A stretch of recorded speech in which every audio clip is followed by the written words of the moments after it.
The coronavirus pandemic is an unprecedented global crisis, costing lives, ruining livelihoods, and causing untold damage to the world's economies, including our own here in Zambia.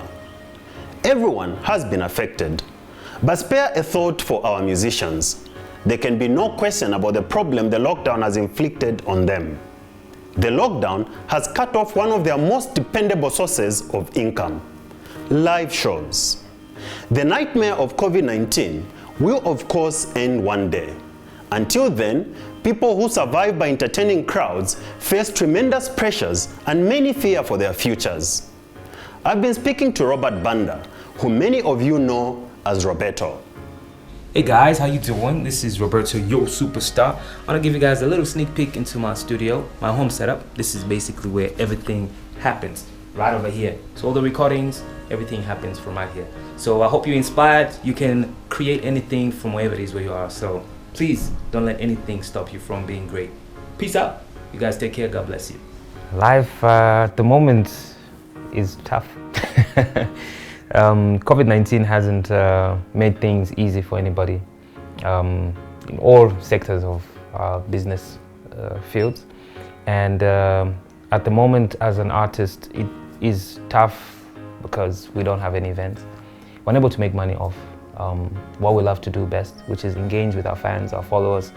So it really isn't easy, and I strongly feel that it is something that we urgently need to look into as artists and say, what else can we now get to do?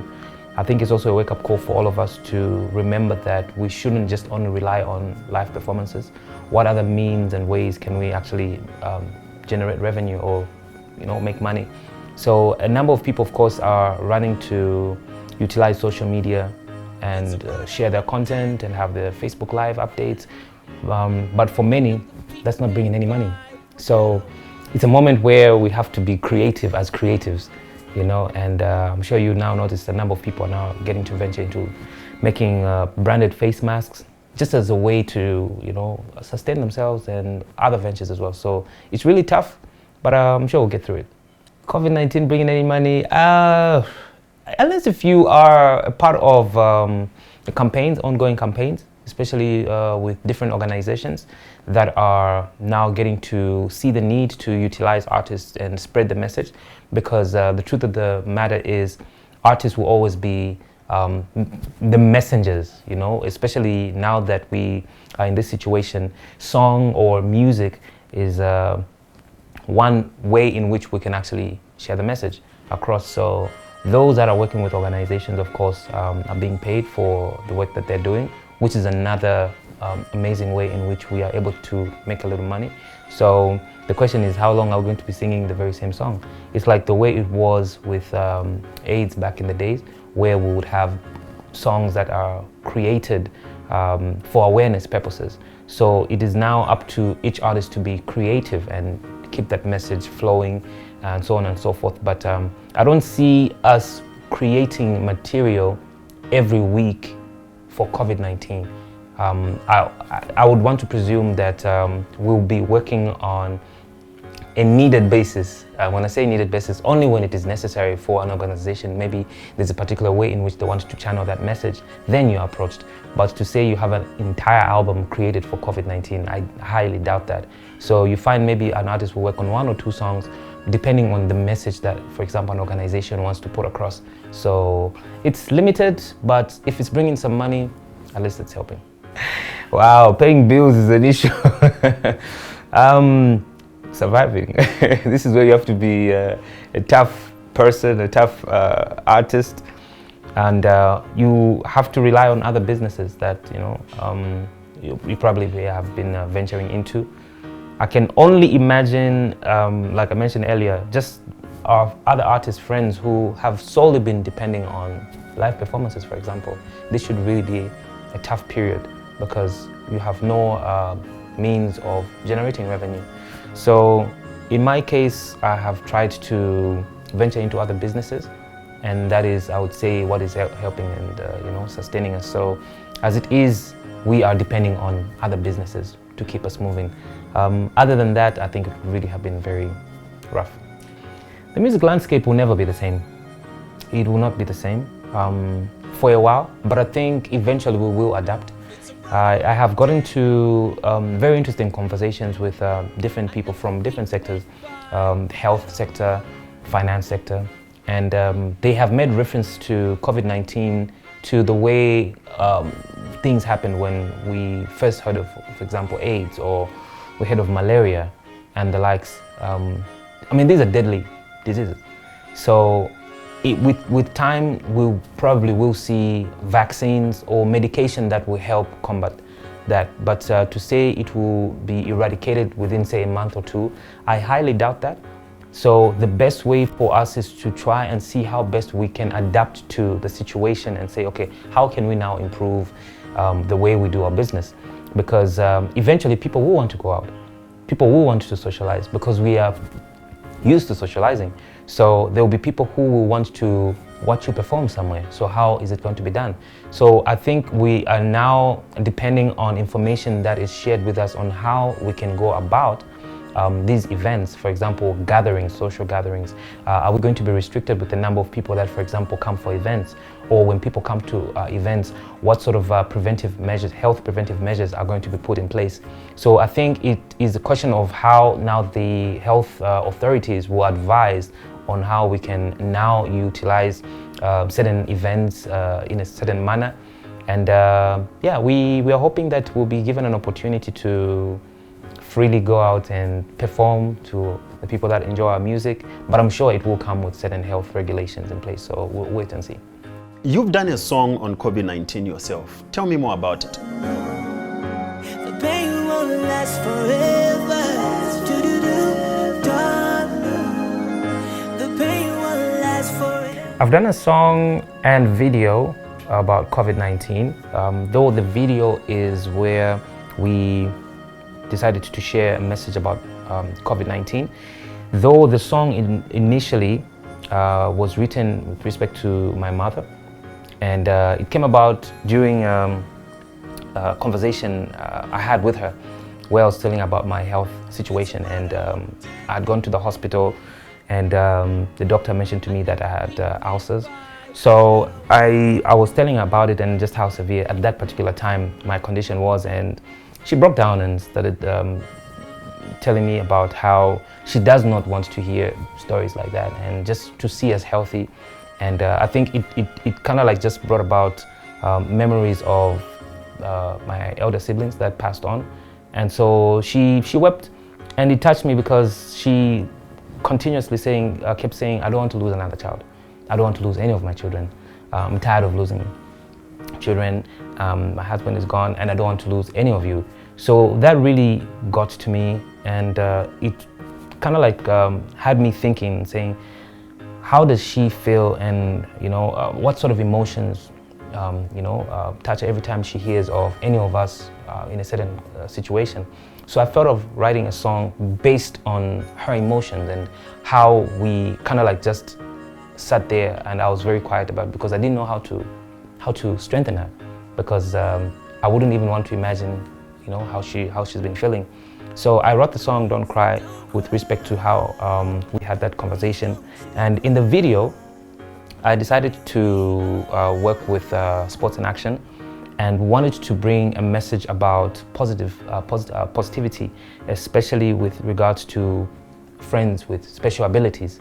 So now that we are in this situation where we are constantly being reminded of how we need to help share this message with our friends, I thought it is important for us as well to remind everybody that we also have friends with special abilities that also need our care.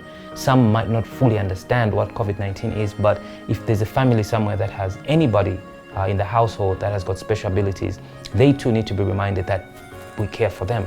So my message in the video was for us to strengthen the families as well, and those with special abilities, that we do care and that we should remember them even during this trying time. So it's a combination of a song about my mother and also in the video getting to bring that aspect together. So yeah, two stories brought into one. I've done 5 albums, and yeah, there's one more, one more, maybe 2 more coming. My previous album was a Superstar album. It was named Superstar because my late sister used to always say, "You're gonna be a superstar one day. You have superstar qualities," and that sort of thing. So even when we decided to pick the picture for the album, I decided to use image from back in the days when I was young. And so it was a dedication to my family for always supporting me, and everybody that has supported me, and being where I am today. Surprisingly, everybody calls me a superstar now. So I guess it was a way in which God wanted to use that message that my sister had instilled in me a long time ago and say, listen, this is who you're going to be. And yeah, it's worked out pretty well. Your older brother, Ozzy, also sings. What influence has he had on your music career so far? Alright, about now, make I tell you about my type of girl. Alright, African girl, special type of girl. Yeah. Listen, she's my chikanda, Lumanda, the girl who wanna turn into an abanda. The General. General Ozzy has had a huge impact when it comes to my music. The first time I sat down to write a song is because I saw him writing music. So he was seated outside with a friend of his. It was in Chipata, and they were busy writing music, and I was like wondering, like, what are they doing? So I kind of just got interested in the craft, and I wrote to another song. So what I did is that I was writing down lyrics for another song, but then I was changing them and adding my own lyrics. So with time, we went separate ways. I went to South Africa, he remained in Zambia. But even during that particular period, we were constantly just talking about music. We would write letters to record labels in the USA. If you may remember, cassettes back in the days used to come with details of record labels, and there would be an address.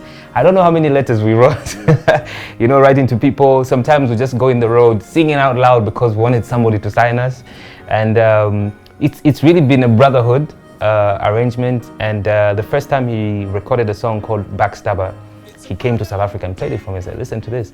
So I was like really impressed, very, very impressed. And I had my own studio set up at home in South Africa. So we've always been interested in music, and he's played a key role in my music career because he can be very critical. Is it right to say that you are now bigger in terms of your fans compared to him? He's taken quite a low profile lately. I wouldn't say I've become bigger than him at all. If I said I have become bigger than Ozzy, then I'll be lying to myself, because I draw a lot of inspiration from him. So in that regard, I believe he's the person that has gotten me to where I am today. Without him, I probably wouldn't be who I am, because everything that has pretty much transcended in my career is because of what I've seen from him, what I've learned from him, and just how he's determined to be so successful. And each time there's a song that he wants to work on, he wants to be different, he wants to be dynamic. So I think my success is his success. So to say I've become bigger than Ozzy, no. We have become who we are today. So my success is his success. How have you managed to penetrate the East African market? You've got quite a big audience there. The first time I actually went to East Africa is because of Ozzy. So penetrating East Africa has been, I think, a dream come true. It started off with the first trip we went to Uganda with General Ozzy, and then we went to Rwanda. And amazingly, the people that to date I am still in contact with are people who are Ozzy's friends that he introduced me to. So this is a friendship that started years ago, over 10 years ago. So we have kept communicating, and some of the guys that I met back then were still new in the industry, and now they've become probably some of the biggest artists. So it's been friendship along the way, great advice, and hence I'm saying my success is just not my success alone, but it comes from, you know, all these people that I've worked with in my career. And to see the brand grow this big in Tanzania, Rwanda, Uganda, Burundi, it's just amazing. And I'm hoping that we'll continue to see more artists from this lovely country grow, probably even bigger than I have, because it would be a great achievement for Zambia to see more artists, you know, break into all these markets. So it's been amazing. Rumor on the street has it that you might soon be quitting music and concentrate on film production. How true is that? Quitting, Music, maybe not. I of course have been thinking about how long I want to continue singing. I think soon I will probably hang up the microphone and say, you know what, I think I've done my part. So at this stage, I think I am considering venturing into other fields. And for me, film is a calling. I've always had interest in film and just filming. So I feel I want to venture more into that as of now. So I don't know, maybe my next album will be my last or my second last. I pray to God that they'll be as successful as I want them to be. But it is something that I've been thinking about, and the possibility of just saying, I think I've played my part, and let me now venture into something else, because age is also catching up. Age is catching up, and there are a couple of projects that I feel like I want to get into, and music is quite demanding. So it requires a lot of travel away from home, this and that. So I'd love to see what else I can get to do whilst I'm still, this energetic and still able to, as Mike Tyson would say, still able to throw a punch. I don't know if years later I'll still come back with something, but for now I'm still working, of course. I'm still recording, and I have a project that we want to release this year, 2020. So it might not be soon, but I think in the near future I might just say, okay, this is the last album. Yeah.